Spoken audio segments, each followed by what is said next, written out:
la parole, interrompez-moi, il n'y a pas de souci. Donc si on évoque la remise en charge, c'est qu'a priori il y a des charges. Il y a eu des charges. C'est quoi les problèmes? Ça veut dire quoi pour vous, mise en décharge? Voilà, c'est là où il faut intervenir.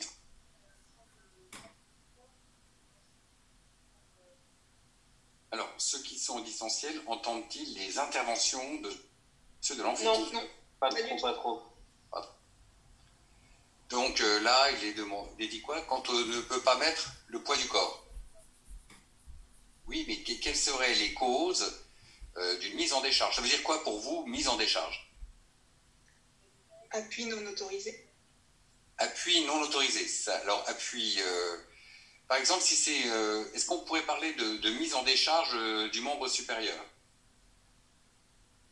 Non, parce qu'il travaille en chaîne ouverte. Ouais, c'est une hypothèse, mais moi je peux vous dire que le membre sup travaille aussi en chaîne fermée.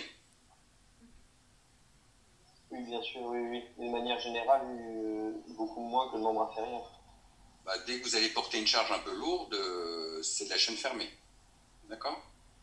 Donc, pour vous, le membre inf, la mise en charge, chaîne fermée, vous voyez quelqu'un plutôt en appui ou debout. C'est-à-dire que quand on parle de décharge, souvent c'est supprimer les contraintes, notamment les contraintes pesanteur ou résistance. C'est sûr que si on ne voit que les membres inférieurs, la mise en décharge, vous voyez un appui qui n'est pas autorisé. Alors quand on a un appui, alors restons sur les membres inf, mais on utilise aussi le terme de décharge pour le membre supérieur. C'est-à-dire que vous pouvez avoir, par exemple, pour un membre sup, une activité autorisée libre, sans résistance, c'est-à-dire pas de port de charge. Dès que vous allez porter des charges avec les membres supérieurs, par exemple, vous risquez, par exemple, de trop solliciter un muscle, un foyer de fracture. Donc, par extension, on parle aussi de décharge du membre supérieur. Bon, il est clair que ce que nous allons évoquer là, c'est la remise en charge au niveau du train porteur, donc des membres inférieurs. On peut mettre le rachis en décharge aussi. Quand vous avez une fracture vertébrale, on met en décharge. Donc, la mise en décharge, ça peut aller d'un membre sup en écharpe à un décubitus strict. Pour un rachis, par exemple, ou si vous avez les deux membres inférieurs, dans une fracture du bassin, décubitus strict. Et là, ça peut durer 6 semaines, 2 mois. Et donc, on voit bien que le décubitus prolongé est générateur de pas mal de déficiences possibles. Qu'est-ce que vous imaginez comme déficience liée au décubitus prolongé? L'atrophie musculaire. Ouais, atrophie musculaire. Un mauvais retour veineux proposé en amphi. Les escarres, bien sûr. Alors, atrophie musculaire, je suis d'accord. Alors, si on parle d'atrophie ou d'amyotrophie, petite notion peut-être, quand vous avez une amyotrophie dite d'immobilisation. Alors, immobilisation, ça peut être le décubitus strict, mais ça pourrait être également un plâtre. D'accord? Et donc, à ce moment-là, il y a une perte de volume qui se fait assez rapidement, qui peut être importante, mais c'est important, on peut lui donner un chiffre, ça peut aller jusqu'à 30% de la perte de la masse musculaire initiale. C'est visible, 30%, prenez un quadriceps, vous diminuez 30% de la masse musculaire, ça se voit. On est d'accord que l'abducteur du 5, ça se voit un peu moins bien. Alors, il y a une autre source, une autre origine à la myotrophie que l'immobilisation. Qu'est-ce que ça peut être? Neuro, sidération. Alors, la sidération, plus ou moins, on espère qu'une sidération c'est temporaire, mais effectivement... une rupture de nerfs. Et quand vous dites neuro, de quel neuro parlez-vous? Je parle de rupture de nerfs. D'accord, donc on est en neurologie périphérique. Et vous savez que le nerf périphérique a un rôle moteur, bien sûr, sur le muscle, mais il a un rôle trophique, très important.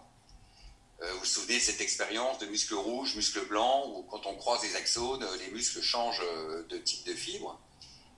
Ça, vous avez dû voir ça en SVT ou je ne sais pas où, il y a longtemps, ça doit vous rappeler quelque chose. Et puis, donc, quand vous avez un muscle qui est totalement dénervé, hein, une rupture d'un nerf périphérique, là, on a des amyotrophies qui sont catastrophiques. Hein. C'est des pertes de muscles qui vont jusqu'à plus de 80% de fonte musculaire. Donc, si vous prenez un membre inférieur d'un sujet, par exemple, avec une pathologie qu'on ne voit plus aujourd'hui grâce à la vaccination chez nous, qui s'appelle la poliomyélite, eh bien, un membre inférieur polio, c'est un membre squelettique. Hein. Il ne reste plus que les tendons, des aponevroses, et c'est perte de 80% hein, de la masse musculaire. Donc, cette amyotrophie d'immobilisation, 30%, neurologie 80%, on les identifie bien. Dans le décubitus prolongé, vous avez peut-être oublié quelque chose, c'est tous les problèmes de transit, hein. Oui. Ça a été dit, escar, oui.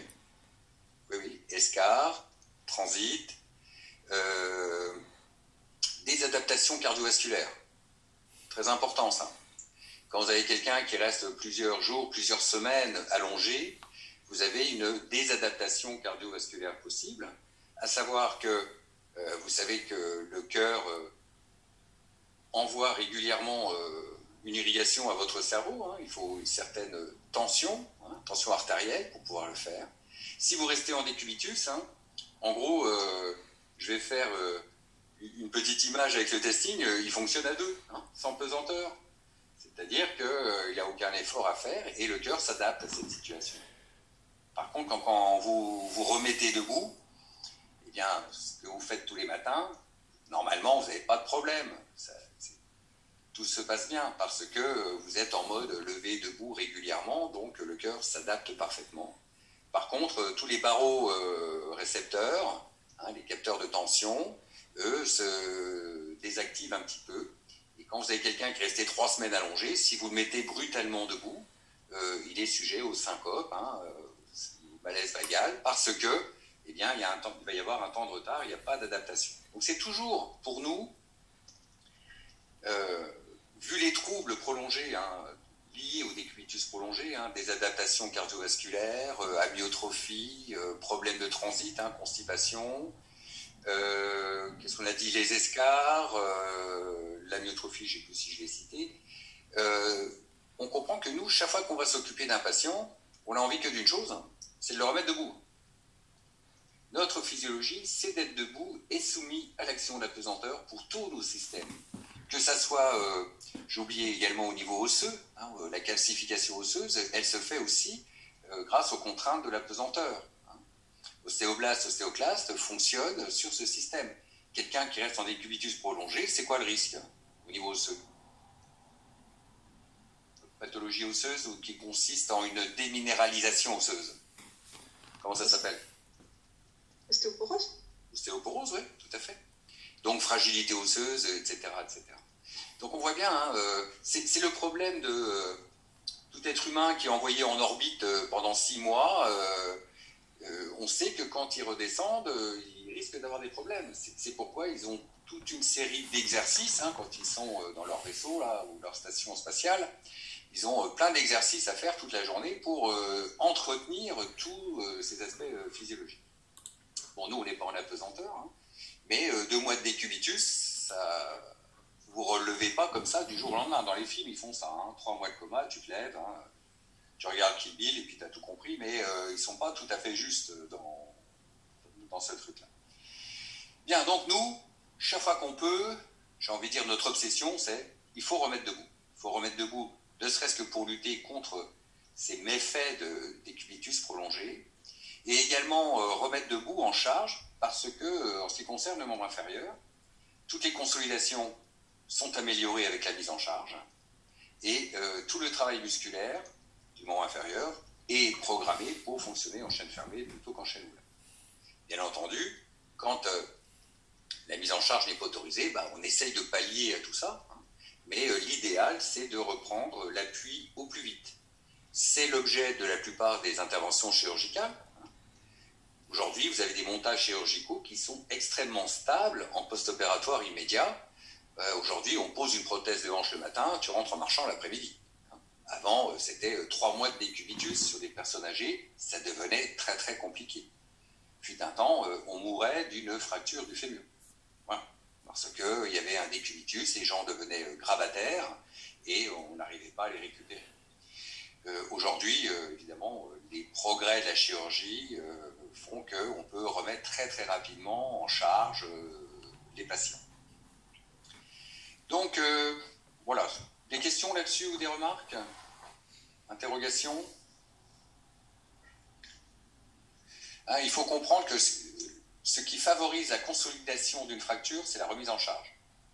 Le problème, c'est qu'on vous dit, quand il y a une fracture, il ne faut pas appuyer. Oui, il y aurait comme une contradiction. Cette contradiction, elle est simplement liée au fait que la mise en charge est le facteur qui favorise la consolidation. Par contre, ce qui ne favorise pas la consolidation, c'est l'instabilité du foyer de fracture. Donc, si on ne met pas de matériel, par exemple une fracture spiroïde du tibia sur un sujet jeune, on va simplement mettre un plâtre pour éviter de mettre du matériel. Et bien là, évidemment, l'appui n'est pas autorisé. Par contre, si vous faites un enclouage verrouillé, vous verrez tout ça, hein, c'est un clou centromédulaire avec vis au-dessus, vis en dessous, qui annule quasiment toutes les contraintes liées à la mise en charge, l'appui peut être autorisé. Tout dépend du matériel qui a été mis en place, et c'est pour ça qu'on s'adresse souvent aux chirurgiens. C'est le chirurgien qui est capable de vous dire « tu peux y aller ou pas ». Parce que lui, il va vous dire bah, « écoute, moi j'ai fait un montage, mais le sujet était un peu ostéoporotique, mes vis ne tiennent pas bien, je préfère qu'on attende 3 semaines ou 6 semaines avant la mise en charge. » Ou bien « non, non, là j'ai un bon accrochage, j'ai pu le stabiliser comme il faut », vous pouvez envisager une mise en charge précoce.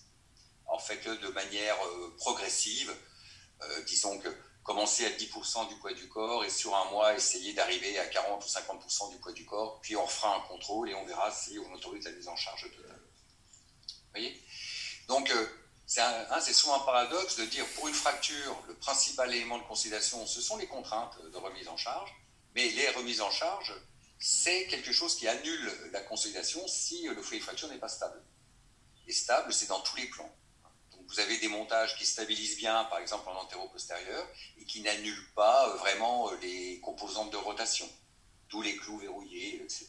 Ça, vous reverrez quand vous ferez ces cours-là de pathologie chirurgicale. Vous n'en avez pas là actuellement. Non.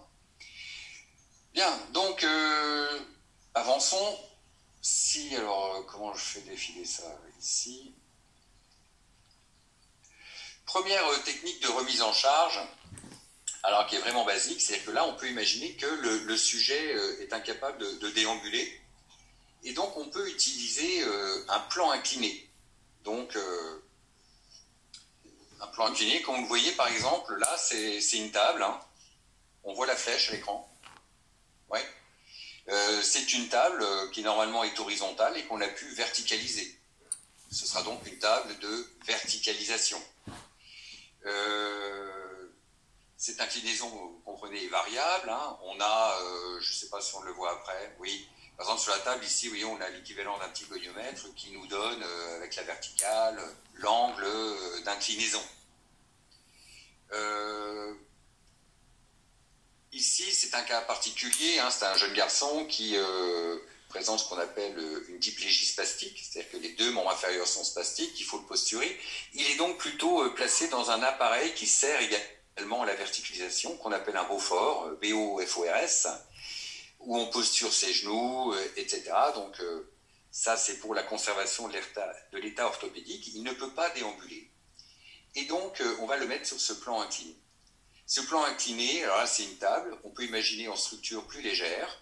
Et là, vous êtes dans un établissement où les jeunes sont scolarisés. Ils passent leur journée en cours dans cette position. Donc là, on voit bien, on a quelqu'un qui ne peut pas marcher, qui n'a pas de fracture, mais qu'on ne peut pas verticaliser. Donc on va compenser ce déficit de verticalisation par cette installation-là. Il suffit sur cette table de rajouter ici une tablette et vous pouvez être debout en cours toute la journée. Vous avez les cours, vos activités. Donc on voit bien que pour sa croissance, c'est un jeune garçon, il est en pleine croissance, on a besoin de la pesanteur. Et là, il s'agit simplement de le soumettre à l'action permanente de la pesanteur, telle que vous y avez accès naturellement en marchant. Ici, vous avez des jeunes qui ne peuvent pas marcher. On essaie de compenser cela par de la verticalisation au maximum. plan incliné plus appareil de verticalisation. Donc, c'est inclinable. Alors, de combien faudrait-il incliner ce plan pour avoir la moitié du poids du corps?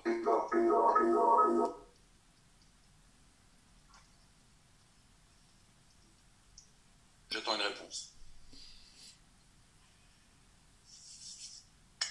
Combien on incline le plan, en sachant que 90 degrés, c'est la mise en charge totale, 0 degré, c'est pas du tout de mise en charge. 45 degrés, bien sûr, c'est totalement faux. Ouais, c'est classique. Hein. Je vous renvoie à votre géométrie. Combien faut-il incliner le corps pour le plan pour avoir la moitié du poids du corps? Il faut se rappeler peut-être le sinus des angles. Oh non, pas ça. C'est quoi la formule hein, la contrainte exercée, vous êtes d'accord qu'il y a un angle, et la contrainte exercée, hein, la verticale ici, si vous faites, rappelez votre petite formule du cercle trigonométrique, c'est égal au sinus de l'angle. Donc il faudrait trouver l'angle dont le sinus est égal à 0,5.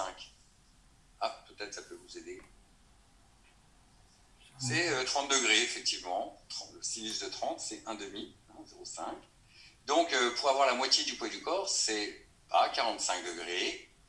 Surtout quand je vous dis 0 degré, 0, 90 degrés total, donc 45 degrés la moitié. Et ben non. C'est, je vous rappelle simplement ces petites notions. Donc, c'est un angle de 30 degrés qui permet d'avoir la moitié du poids du corps. Par exemple, quand moi j'ai eu beaucoup de jeunes en charge qui étaient en décharge, prise en charge kiné, de jeunes qui étaient en décharge sur plusieurs mois suite à des greffes vertébrales, eh bien on avait des programmes de verticalisation, c'est-à-dire que tous les jours, on faisait une mise en charge progressive. Donc par exemple, 10 degrés, 10 minutes. Le lendemain, 10 degrés, 30 minutes.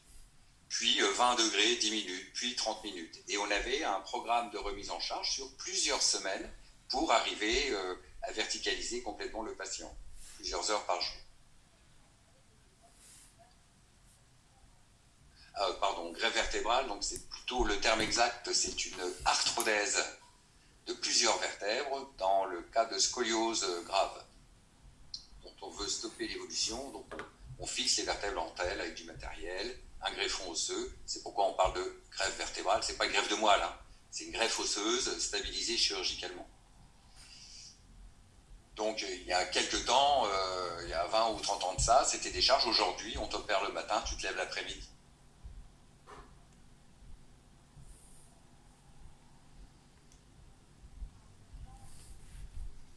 La question en amphi, c'est à quel moment on décide de progresser, c'est-à-dire quels sont les paramètres qui nous permettent de dire je peux aller un petit peu plus loin.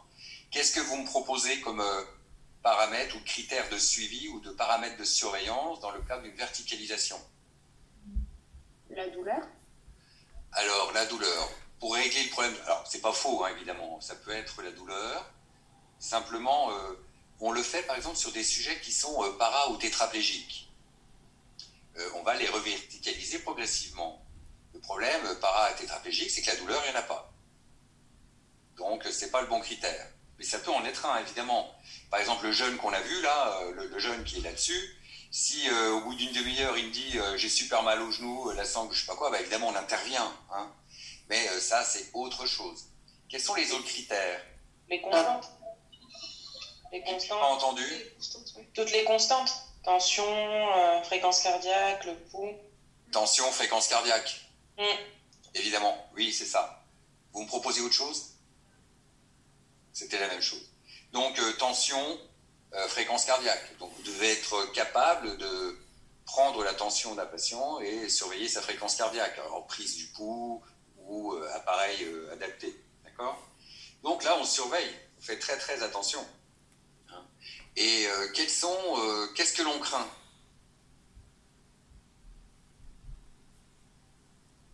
La chute. Alors là, il est sanglé. Alors, vous avez raison. Alors là, il est sanglé, il ne va pas chuter. Mais pourquoi il chuterait? Tension trop faible. S'il fait une hypotension. Oui, hypotension, malaise vagal. Et là, vous avez quelqu'un qui va s'effondrer. Donc, s'il est sur un plan incliné attaché, pas de problème. Sauf si vous venez de le mettre debout à partir de son lit pour aller marcher dans le couloir. Ça, c'est le truc qui risque de vous arriver.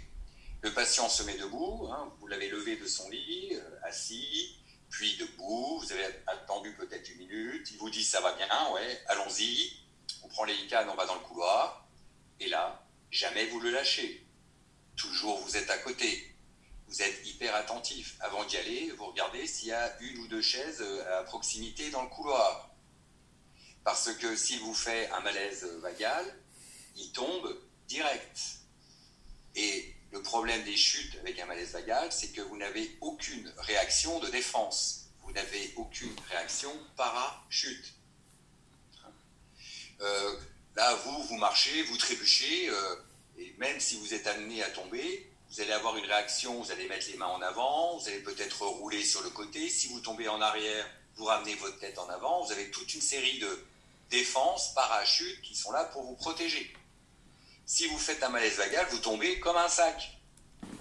Et donc les complications peuvent être extrêmement graves. C'est trauma crânien garanti, et pourquoi pas décès. Je veux dire, c'est des chutes qu'il faut absolument éviter.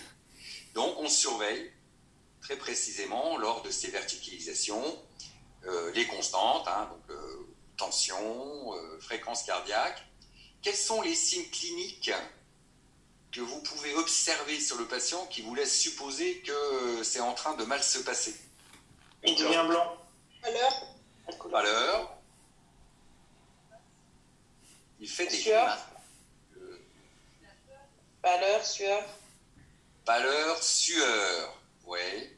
Alors les grimaces, je sais pas trop. Quoi la parole? Oui, allez-y. Qualifiez-moi parole. Qui c'est qui a dit parole? Le ton de la voix baisse, oui, je suis d'accord. Oui, il parle doucement, voire c'est un peu confus parfois. Et vous sentez qu'il est en train de perdre la connexion avec vous. Oui. Donc ça, quand vous voyez ça, hein, et alors le patient, lui, il faut comprendre que c'était peut-être son premier lever. Ça fait 15 jours qu'il vous attend. À chaque visite, le médecin dit, vous allez bientôt marcher avec le kiné. C'est pour quand? Quand est-ce que je vais me mettre debout? Et quand vous arrivez, en gros, vous êtes le messie, quoi. Super, je vais marcher, quoi. Et donc, à un moment, vous suspectez qu'il ne va pas bien. Vous lui dites, ça va? Et lui, il vous dit, ouais, ben, bien sûr que ça va. Hein. Attends, je suis debout, là, je vais pas lâcher l'affaire. Hein. Ouais. Et là, en 1 seconde, il est par terre. Donc, il faut être extrêmement prudent quand on prend des patients lors des premiers levés. Et puis même, regardez, hein, parmi vous, déjà depuis le début de l'année, en TD, vous avez peut-être déjà observé, hein, parmi vous, vous avez un petit malaise, je vois qu'il y a du vécu, c'est possible. Hein. Donc, bon, c'est ce qu'il faut faire. Hein. Soit vous avez prévu la chaise à proximité, soit vous allongez directement le patient par terre. L'avantage d'allonger un patient par terre, c'est qu'il tombe de beaucoup moins haut. D'accord? Une chaise, tu peux encore tomber. Si on peut, on surélève les membres inférieurs et puis on va chercher de l'aide, hein, s'il y a besoin. En général, c'est bénin. Tant que c'est prévenu et contrôlé, c'est bénin. Si le patient est parti tout seul et s'effondre dans un couloir, alors là, il faut espérer qu'il n'a rien tapé de fort avec sa tête, un mur, une plainte, un angle, un carrelage, enfin tout ce que vous voulez. Donc, il faut être extrêmement prudent avec ces histoires de verticalisation. Les patients, souvent, sont impatients d'aller plus vite et vous allez les freiner et vous devez vous entourer de toutes les sécurités, prévoir où je vais pouvoir l'asseoir, l'allonger et surveiller les signes cliniques ou alors il est porteur d'appareils qui vous permettent de surveiller tension et fréquence cardiaque. Monsieur, s'il vous plaît. Oui. Sur la photo précédente, l'enfant, il a les membres inférieurs en abduction. Il y a une raison ou Oui. Souvent, quand ils sont jeunes, ici, on les place en abduction pour recentrer la tête fémorale. La verticalisation de l'enfant fait partie des conditions nécessaires pour avoir une articulation coxo-fémorale bien emboîtée, c'est-à-dire un cotyle qui s'est bien creusé, un angle cervico-diaphysaire, comme on l'a vu la dernière fois, qui se ferme aux alentours de 130 degrés. Vous savez, on a évoqué comme ça valga, comme ça vara. Et donc, ces temps de verticalisation, oui, sont là pour que le développement orthopédique structurel, osseux, puisse se faire le mieux possible. Donc, l'abduction permet ici de recentrer la tête fémorale. D'accord, mais du coup, chez un adulte, ce serait pas obligatoire. Sur un adulte, ce n'est pas obligatoire de mettre autant d'abduction, absolument. On peut rester membre inférieur parallèle. Très bien, merci. Très bonne remarque. Si on voyait plus loin dans cet appareillage, ici c'est le verrouillage passif des genoux. Vous voyez que c'est rarement centré sur la patella, on essaye de mettre un petit peu en dessous. Et vous avez évidemment une sangle, il y a un harnais, lui, dans le Beaufort qui le tient, et on rajoute une sangle qui le fixe à la table. Voilà. Là, normalement, tout doit bien se passer. Ok, donc verticalisation. Voilà. Autre technique.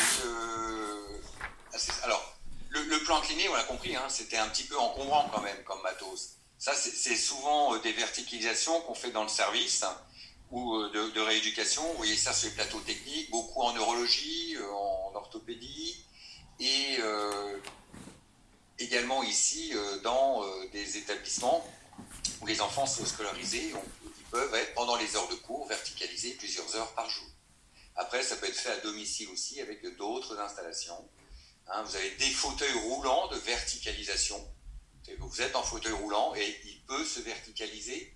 Vous verrez ça en neuro avec les paraplégiques notamment, où le sujet est en fauteuil et pour accéder par exemple à des affaires sur des étagères, il peut se verticaliser pour accéder aux étagères supérieures ou respecter des temps de verticalisation. Après, quand vous êtes paraplégique et que vous avez quelqu'un qui vous dit il faudrait que tu te verticalises plusieurs heures par jour, ce qui se traduit par me verticaliser, c'est-à-dire me fixer, en général, c'est peu suivi. Fauteuil roulant, vous êtes autonome, debout sur un plan fixe, c'est un peu plus compliqué à respecter sur le plan traitement. Bien, donc cette verticalisation, plan incliné, elle est encombrante.